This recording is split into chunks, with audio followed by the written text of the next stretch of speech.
اس سے پہلے کہ ہم آج اس موضوع پہ بات کو ختم کریں،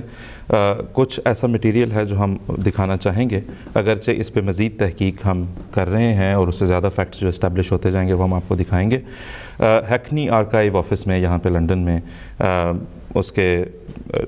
جان ہیو اسمتھ پگٹ کے زمانے کے لیٹرز اور نیوز لیٹرز اور اس کے کچھ سرمنز اور اس کے کچھ جہاں وہ ریکارڈ کرتا تھا اپنے ویژنز اور اپنے ڈریمز وغیرہ کو، وہ مٹیریل حاصل ہوا ہے۔ ایک تو یہ کہ ہم ان کو ہیکنی آرکائیو آفس کا شکریہ ادا کرنا چاہتے ہیں اس بات پر،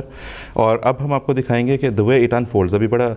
سرسری اس میں سے ہمیں جہاں تک گزرنے کا موقع ملا ہے اس حساب سے جو چیز ہے وہ ہم آپ کے سامنے پیش کرتے ہیں۔ 1902 کے اس کے لیٹرز کو دیکھیں، 1904 کے لیٹرز کو دیکھیں، 1908 کے لیٹرز کو دیکھیں، تو آپ کو کلیئرلی نظر آتا ہے کہ 1902 میں جو اس کا دعویٰ تھا، by 1904 he had given it up completely، کبھی اس نے دوبارہ خدائی کا دعویٰ نہیں کیا۔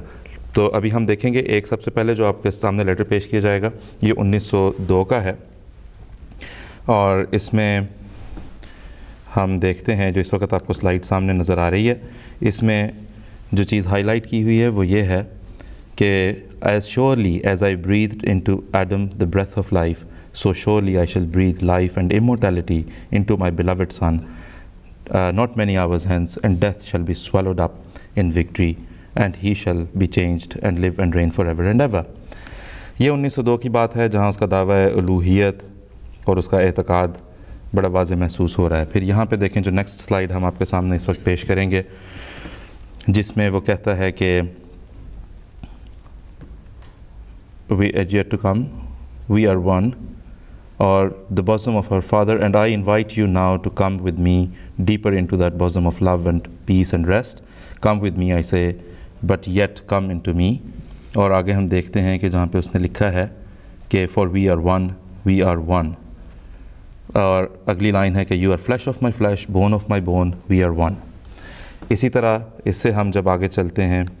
تو ہم دیکھتے ہیں کہ جو 1900 اب یہ جس ڈاکیومنٹس جس ترتیب میں تھے 1904 پہ چلتے چلتے یہاں پہ ایک ہینڈ ریٹن یہاں پہ کاغذ جو آپ کو سامنے آپ کی اسکرین پہ بھی نظر آئے گا یہ آتا ہے، اور اس کے بعد جو ہے جو ڈاکیومنٹ آپ کو نظر بھی آ رہا ہے وہ May 23, 1908 یعنی کہ حضرت مسیح علیہ السلام کی وفات سے کچھ دن پہلے کا ڈیٹڈ ہے وہ۔ تو لیکن اب وی کین ناٹ ایسرٹین، یہ جو ہینڈ ریٹن ہے یہ اٹ از سم ویئر ان 1904 کو یہ ایک ڈیوائڈر کے طور پہ لگا ہوا ہے، جس میں وہ یہ لکھتا ہے کہ these papers contain the words and visions given by God the father, یعنی کہ یہاں پہ گاڈ دا فادر کو ایک علیحدہ اینٹی کے طور پر، ایک علیحدہ وجود کے طور پر تسلیم کرتے ہوئے وہ گاڈ دا فادر کا ذکر کر رہا ہے، so that people home he choose before the foundation of the world. تو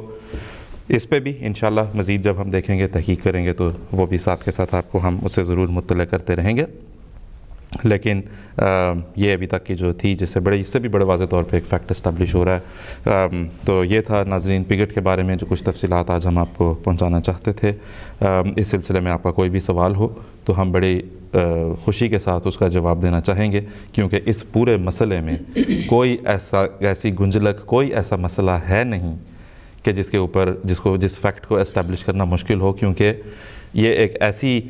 حضرت اقدس مسیح علیہ السلام کی صداقت کا ایک نشان ہے۔ اور آپ یہ دیکھیں کہ لوگوں نے انڈیپینڈنٹلی اس کے اوپر اتنا کچھ لکھا ہے، جو انگلش میں سایز ہے، یہ کوئی اس کو جماعت احمدیہ نے انفلوئنس نہیں کیا ہوا۔ نک بیرٹ کا انٹرویو آپ نے سنا، جماعت احمدیہ نے انفلوئنس نہیں کیا اس کو اس تحقیق پہ۔ آپ نے اس کی گرینڈ ڈاٹر کے لیٹرز پڑھے ہیں اس کی نواسی کے، ان کو انفلوئنس نہیں کیا گیا۔ تو اللہ کے فضل سے ایک ایسی چیز جو حضرت اقدس مسیح علیہ السلام کی صداقت کا منہ بولتا ثبوت ہے، اس کے بارے میں انڈیپینڈنٹلی اتنا مٹیریل اویلیبل ہے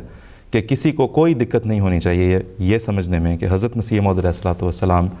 نے یہ پیش گوئی جب فرمائی تو دیگر تمام پیش گوئیوں کی طرح اللہ کے فضل سے یہ بڑی شان اور شوکت کے ساتھ پوری ہوئی، اور پھر جو ہے وہ دیگر پیش گوئیوں کا بھی احوال ہم انشاءاللہ تعالیٰ ساتھ کے ساتھ ضرور آپ کی خدمت میں پیش کرتے رہیں گے اپنے ناظرین کے لیے۔